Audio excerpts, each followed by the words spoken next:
Hola, ¿qué tal? Nosotros somos el equipo 4 que está conformado por Dayana Nodal Salazar, Briana Alicia Ortiz Hernández, Ricarda Albarrán Galindres. En esta presentación hablaremos un poco sobre el plan de cuentas, marco legal y técnico del ciclo contable.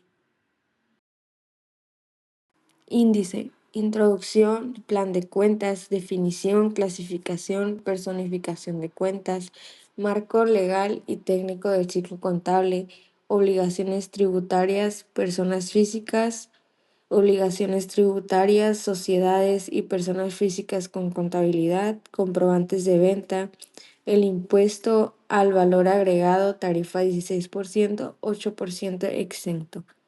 El impuesto al valor agregado, tarifa 0% y conclusión.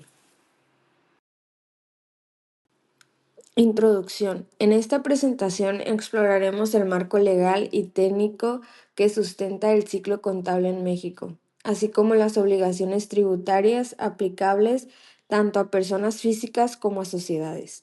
La contabilidad es fundamental para el control financiero de cualquier entidad y en nuestro país se encuentra regulada por diversas leyes y normativas que buscan asegurar la transparencia y el cumplimiento fiscal. Iniciaremos analizando el marco legal de la contabilidad, considerando el Código de Comercio, el Código Fiscal de la Federación y las normas de información financiera. Examinaremos cómo estas regulaciones influyen en el registro contable y la presentación de informes financieros posteriormente. Abordaremos las obligaciones tributarias específicas para personas y sociedades, subrayando la relevancia de una contabilidad precisa para dar cumplimiento a estas obligaciones. Adicionalmente, revisaremos los comprobantes de venta y el impuesto al valor agregado, incluyendo las tarifas del 16%, 8% y 0%, así como las operaciones exentas. El objetivo de esta presentación es ofrecer una comprensión clara y concisa de los requisitos legales y técnicos que las empresas y contribuyentes en México deben observar para garantizar una gestión financiera y fiscal eficiente.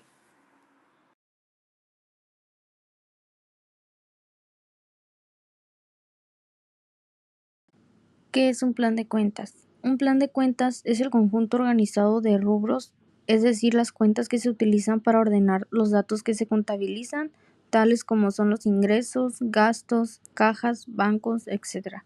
Y siempre tendrá el objetivo de mostrar la situación económica y patrimonial de una empresa. Eso sería el objetivo final de la contabilidad, y eso sencillamente se cumple a través del plan de cuentas. Un ejemplo, si trabajas y llega una factura de un gasto de papelería, se tiene que contabilizar esa factura, se dispone de una cuenta en la que se asigna el gasto cuando se encargue la factura. Clasificación de cuentas contables. Saber clasificar cuentas contables es la base para llevar la contabilidad de una empresa. Si esta clasificación no se hace correctamente, lo que se anote en libros contables tendrá errores y el proceso de contabilidad completo no será el correcto. Para clasificar cuentas contables, lo primero es tener claro qué es una cuenta y cuáles son sus partes. Una cuenta contable es el nombre común que se le da a la agrupación de cosas o hechos similares en los registros contables. Para tener un orden de las cuentas contables, las empresas las anotan todas dentro del libro mayor. Como en las cuentas se deben anotar aumentos y disminuciones, cada una consta de dos partes llamadas debe y haber. Las cuentas normalmente se representan con una T o en una hoja con dos columnas. El debe siempre corresponde al lado izquierdo de la cuenta, el haber al lado derecho. La imagen muestra un catálogo de cuentas contables, que es una lista estructurada de cuentas utilizadas en la contabilidad de una empresa. Este catálogo se organiza en diferentes grupos, subgrupos, cuentas y subcuentas, lo que facilita la clasificación y el registro de transacciones financieras. Este tipo de estructura se usa en los sistemas contables para registrar correctamente las operaciones financieras dentro de una empresa.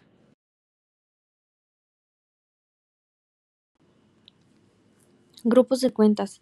En la contabilidad de cualquier empresa se manejan grupos de cuentas.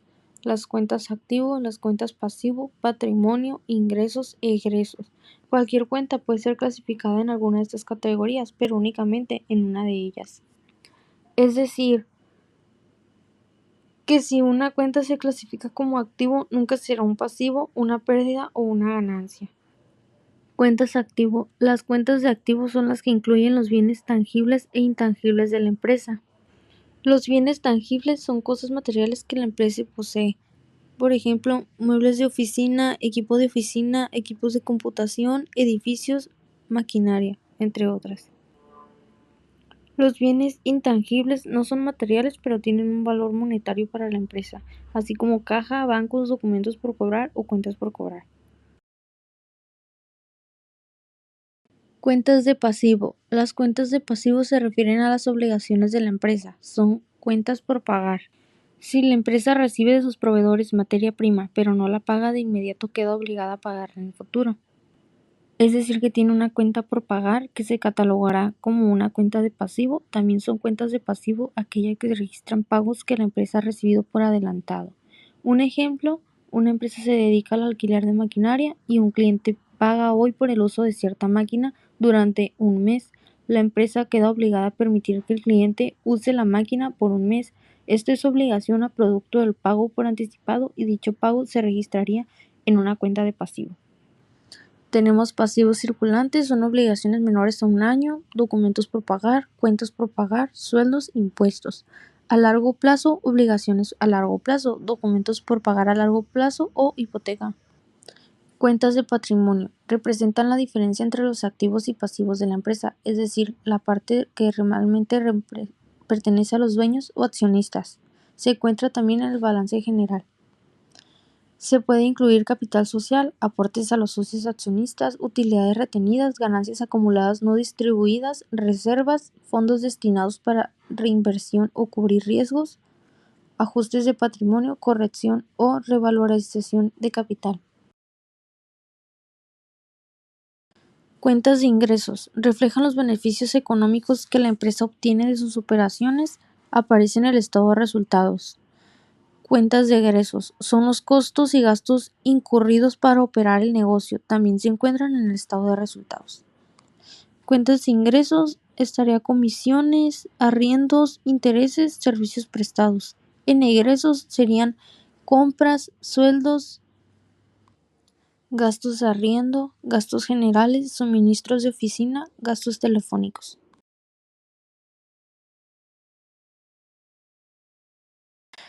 La imagen muestra un ejemplo de plan de cuentas, que es una estructura ordenada de todas las cuentas contables que una empresa utiliza para registrar sus operaciones financieras. Estas contienen una lista de cuentas organizadas por código, descripción, tipo y moneda, y siguen una jerarquía. El plan de cuentas se organiza por códigos. Los códigos son la identificación única numérica y así siempre mantienen una lógica de agrupación, es decir, un ejemplo, en uno disponemos de muchos dígitos para poder tener muchas cuentas y así tener la lógica de esta agrupación.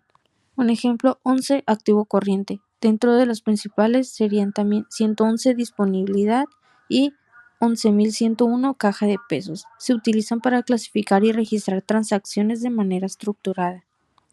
1. Homogeneidad. Debe seguir una regla clara para agrupar los datos. Integridad. Debe incluir todas las cuentas necesarias para la contabilidad. Flexibilidad. Permitir agregar o modificar cuentas cuando sea necesario. Sistematicidad. Debe seguir un orden lógico. Claridad. Ser comprensible para los usuarios. Este plan es la base de cualquier sistema contable, asegurando que todas las transacciones se registran correctamente. Personificación de cuentas. La personificación de cuentas es importante porque permite un orden y reconocimiento más fácil de todas las cuentas contables y por ende un control más eficiente de las mismas. Las cuentas se clasifican en varios tipos dependiendo de sus características contables.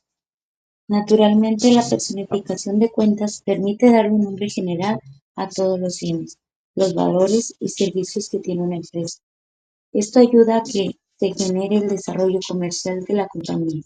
Asimismo, una cuenta es el registro formal de cualquier transacción que realiza la empresa.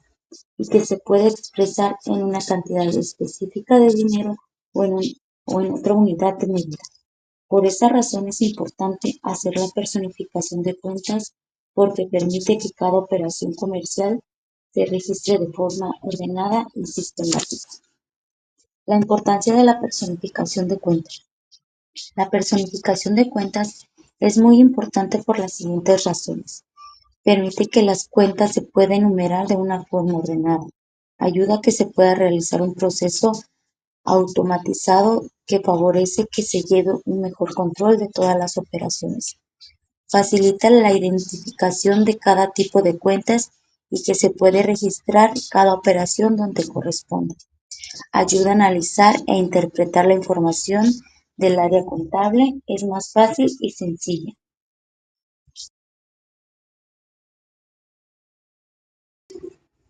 Marco legal y técnico del ciclo contable.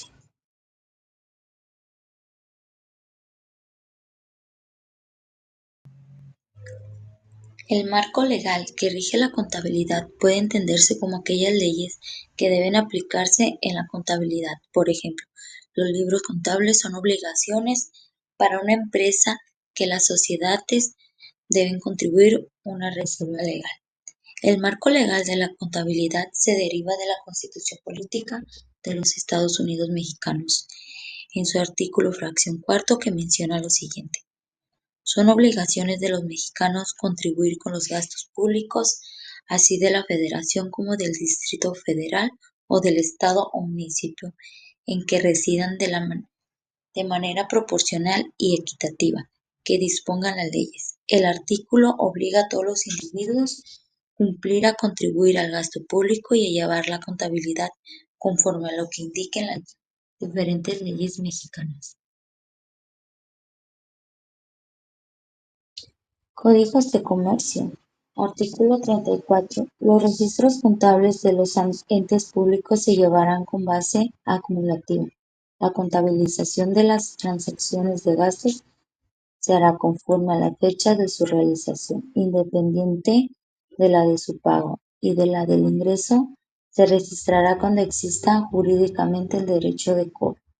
Artículo 33. Los registros o asientos contables deberán formular los estados de posición financiera, los resultados de variación en el capital contable, el origen y aplicación de recursos, así como las balanzas de comprobación, incluyendo las cuentas de orden y las notas a dicho estado.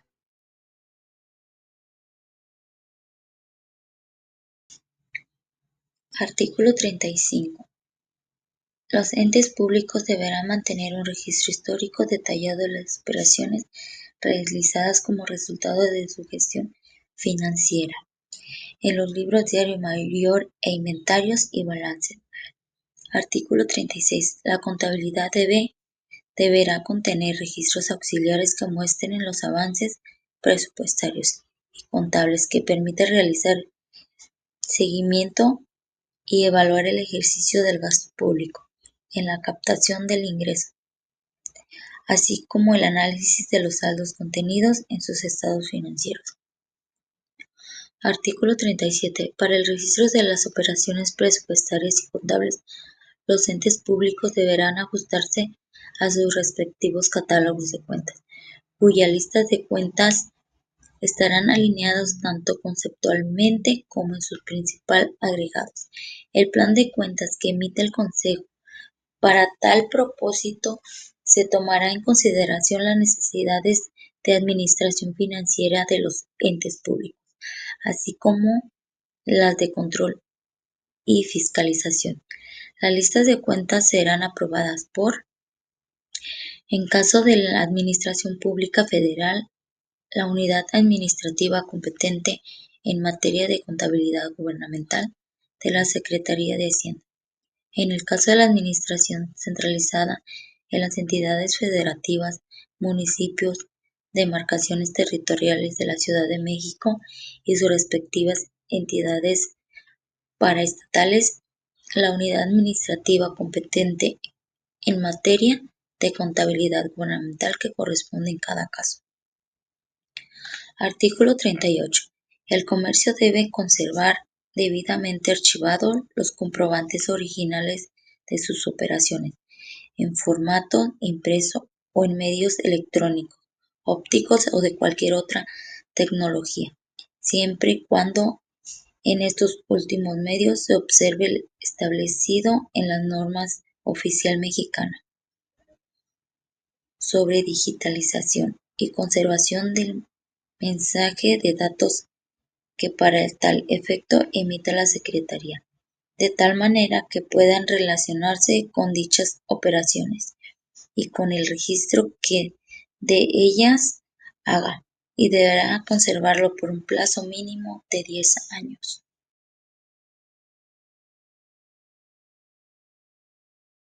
Requisitos para identificar. Número 1. Define tu situación.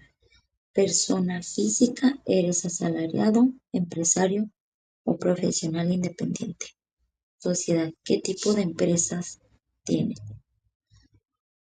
Número 2. Identificar tu régimen fiscal. Revisa las leyes fiscales de tu país para saber bajo qué régimen tributas. Por ejemplo, régimen simplificado o actividades empresariales. Número 3. Cumple obligaciones clave. Contabilidad. Lleva libros de ingresos, gastos y facturas. Declaraciones. Presenta declaraciones mensuales, trimestrales y anuales. Pagos. Realiza pagos provisionales y definitivos de impuestos. Número 4. Reconoce impuestos clave. Personas físicas, ICR, impuesto sobre la renta, IVA, impuesto al valor agregado, impuestos locales, sociedades, ICR, IVA, impuestos de nóminas, impuestos especiales. Comprobantes de venta. Los comprobantes de venta son documentos que describen las operaciones comerciales que realiza una empresa. Algunos ejemplos de comprobantes de venta son facturas, comprobantes de venta que describen las operaciones comerciales. Notas de venta, comprobantes de venta que se emiten cuando se venden bienes o servicios. Recibos de venta, comprobantes de venta que se imprimen por cajas registradoras.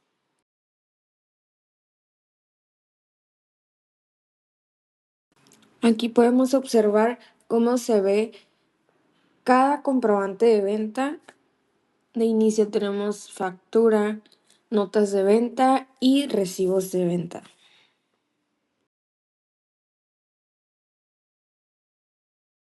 El impuesto al valor agregado, tarifa 16%, 8% exento.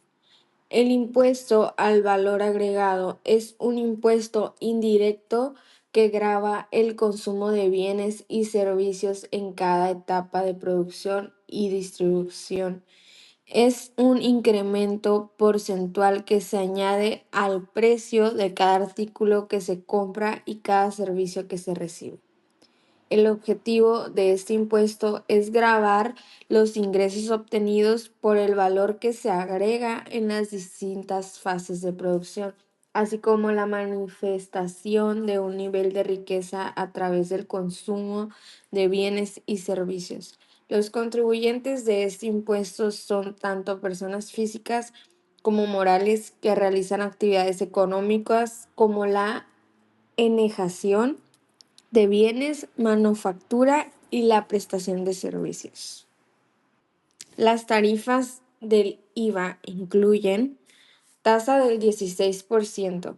Se aplica de forma general a la mayoría de las actividades económicas gravadas, como la prestación de servicios independientes, el otorgamiento del uso o goce temporal de bienes y la importación de bienes o servicios. Tasa del 8% en zona fronteriza. Se aplica en la región fronteriza norte con el objetivo de incentivar la economía y el comercio en esas regiones, fomentando la competitividad y atrayendo consumidores. Esta tasa disminuida resulta de un crédito fiscal del 50%. tasa del 0%. Se aplica a la venta de ciertos bienes y servicios. Aunque la operación no genera un impuesto a pagar, los contribuyentes están obligados a presentar la declaración anual para poder recuperar el IVA, pagando por los insumos utilizados en el proceso de producción, transformación o prestación de servicios. Bienes y servicios exentos del pago del IVA son aquellos a los que no se le aplica una tasa de IVA. Conclusión. En resumen, en esta presentación analizamos la importancia de llevar un correcto plan de cuentas y cómo el marco legal y técnico del ciclo contable influye en la gestión financiera de empresas y personas físicas en México. El plan de cuentas es fundamental para organizar la información contable y garantizar que las transacciones se registren de manera clara y estructurada. Gracias a su clasificación y personificación, las empresas pueden mantener un mejor control de sus recursos y cumplir con sus obligaciones contables y fiscales. Por otro lado, el marco legal y el técnico establece las leyes y normativas que rigen la contabilidad en México, como el Código de Comercio, el Código Fiscal de la Federación y las normas de información financiera. También revisamos las obligaciones tributarias de personas físicas y sociedades, destacando la importancia de los comprobantes de venta y el impuesto al valor agregado en sus diferentes tasas y exenciones. En conclusión, conocer y aplicar correctamente estas normativas contables y fiscales es clave para la estabilidad y transparencia financiera de cualquier entidad.